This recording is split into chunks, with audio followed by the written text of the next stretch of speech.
கர்த்தருடைய பரிசுத்த நாமத்திற்கு ஸ்தோத்திரம் உண்டாவதாக. இன்று கர்த்தருடைய வார்த்தை. அப்பொழுது எலியா அவரை பார்த்து, பயப்படாதே, நீ போய் என் வார்த்தையின்படி ஆயத்தப்படுத்து. ஆனாலும் முதலே அதில் எனக்கு ஒரு சிறிய அறையை பண்ணி என்னிடத்தில் கொண்டு வா. பின்பு உனக்கும் உன் குமாரனுக்கும் பண்ணலாம். கர்த்தர் எலியாவை கொண்டு சொன்ன வார்த்தையின்படியே பானையிலே செலவழிந்து போகவும் இல்லை, கலசத்திலே எண்ணெய் குறைந்து போகவும் இல்லை. ஆமீன். 1 ராஜாக்கள் 17வது அதிகாரம் 13வது வசனத்திலிருந்து 16வது வசனம் வரைக்கும். ஆமீன்.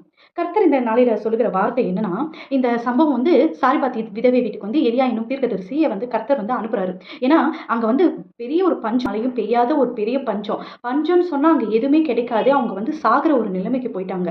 என் இடத்தில் ஒண்ணுமே இல்லை, என் வீட்டுல ஒண்ணுமே இல்லை, நானும் என் பிள்ளையும் நாங்க சாக போறோம் அப்படின்னு சொல்லி அந்த விதவை நினைத்து கொண்டு இருக்காங்க. அப்போ அந்த எலியா போன உடனே எலியாவின் வார்த்தையின்படி அந்த அம்மா வீட்டுல கொஞ்சோண்டு மாவு எண்ணெய் தான் இருந்தது. அதை நீ எனக்கு கொடு, உன் வீட்டுல எண்ணெயும் மாவும் குறையாது அப்படின்றாங்க. அந்த அம்மா எல்லா ஒரு பாத்திரத்திலையும் எண்ணெயும் மாவும் குறையாம அல்ல அந்த 3 வருஷம் அந்த அம்மா வீட்டுல மட்டும் ஒரு செழிப்பு காணப்படுது. எவ்வளோ ஒரு பஞ்சத்தின் காலத்திலையும் அந்த அம்மா வீட்டுல ஒரு செழிப்பை காண எலியாவின் வார்த்தையின்படி தேவன் செய்கிறார்.